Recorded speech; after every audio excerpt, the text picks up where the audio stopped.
Hi, this is Reading the Bible with me from A to Z, a project I'm doing for myself, for my children, and anyone who wants to listen. There's a certain power that comes with reading the Word out loud. It says in Romans 10:17 through 18, "Consequently, faith comes through hearing the message, and the message is heard through the Word about Christ. But I ask, did they not hear? Of course they did. Their voice has gone out into all the earth, their words to the ends of the world. Whoever has ears, let them hear." Acts 23. Paul looked straight at the Sanhedrin and said, "My brothers, I have fulfilled my duty to God in all good conscience to this day." At this, the high priest Ananias ordered those standing near Paul to strike him on the mouth.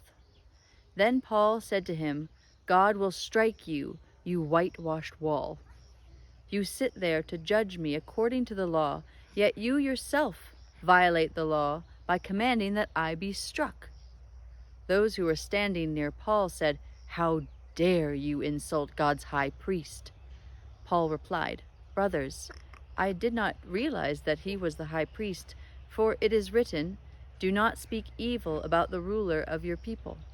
Then Paul, knowing that some of them were Sadducees and the others Pharisees, called out in the Sanhedrin, "My brothers, I am a Pharisee, descended from Pharisees.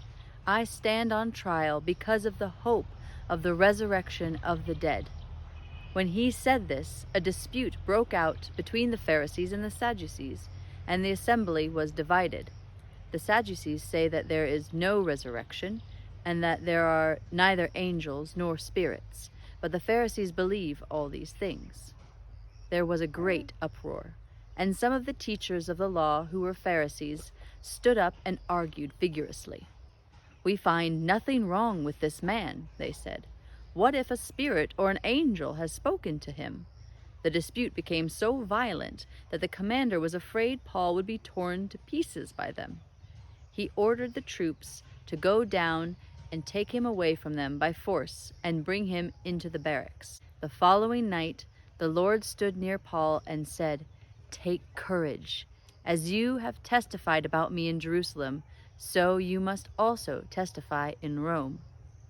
The next morning, some Jews formed a conspiracy and bound themselves with an oath not to eat or drink until they had killed Paul. More than 40 men were involved in this plot. They went to the chief priests and the elders and said, "We have taken a solemn oath not to eat anything until we have killed Paul.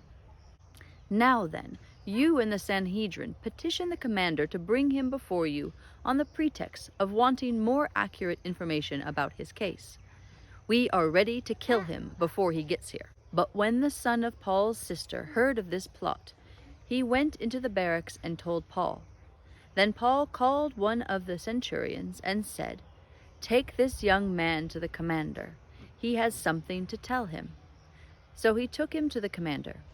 The centurion said, "Paul the prisoner sent for me and asked me to bring this young man to you because he has something to tell you." The commander took the young man by the hand, drew him aside and asked, "What is it you want to tell me?"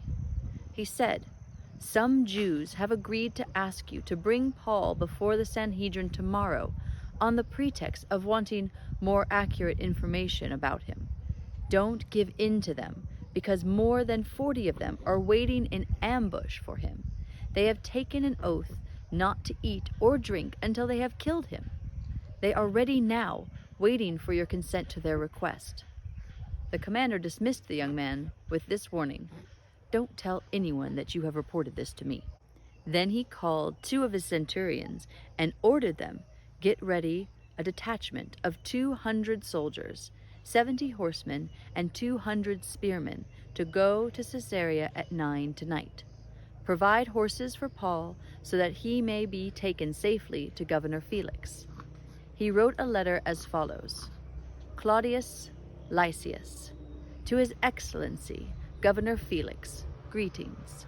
This man was seized by the Jews, and they were about to kill him. But I came with my troops and rescued him, for I had learned that he is a Roman citizen. I wanted to know why they were accusing him, so I brought him to their Sanhedrin. I found that the accusation had to do with questions about their law, but there was no charge against him that deserved death or imprisonment. When I was informed of a plot to be carried out against the man, I sent him to you at once. I also ordered his accusers to present to you their case against him. So the soldiers, carrying out their orders, took Paul with them during the night and brought him as far as Antipatris.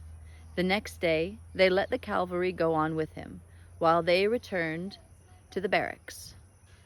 When the cavalry arrived in Caesarea, they delivered the letter to the governor and handed Paul over to him.